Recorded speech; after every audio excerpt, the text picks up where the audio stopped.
বাগেরহাটে জলবায়ু ন্যায় বিচার দাবিতে মানববন্ধন। বিস্তারিত থাকছে বাগেরহাট থেকে এইচ নান্টুর প্রতিবেদনে। বাগেরহাটের মোংলায় জলবায়ু কর্মদিবসে ধরিত্রী রক্ষায় আমরা ওয়াটার কিপার্স বাংলাদেশ এবং পশুর রিভার ওয়াটার কিপারের আয়োজনে জলবায়ু ন্যায় বিচার দাবিতে পশুর নদীর পাড়ে মানববন্ধন ও অবস্থান কর্মসূচি পালিত হয়েছে।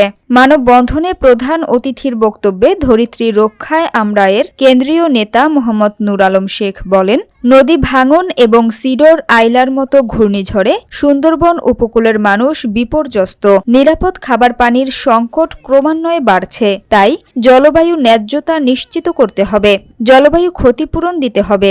এ সময় অন্যান্যদের মধ্যে আরও বক্তব্য দেন জেলা সমিতির সাধারণ সম্পাদক আব্দুর রশিদ হাওলাদার, জাহিদ হোসেন ব্যাপারী, ফারজানা বেগম, পরিবেশ কর্মী হাসিব সর্দার, মেহেদি হাসান প্রমুখ। বিশ্ব জলবায়ু সম্মেলন COP30কে ঘিরে বিশ্ব নেতৃবৃন্দের দৃষ্টি আকর্ষণ করতে জলবায়ু ক্ষতিগ্রস্ত জেলে, বাওয়ালি, মৌয়ালি, নারী, ইয়ুথসহ সুন্দরবন উপকূলের নানা শ্রেণী পেশার মানুষ পশুর নদীর পাড়ে এই মানববন্ধন ও অবস্থান কর্মসূচিতে অংশগ্রহণ করেন।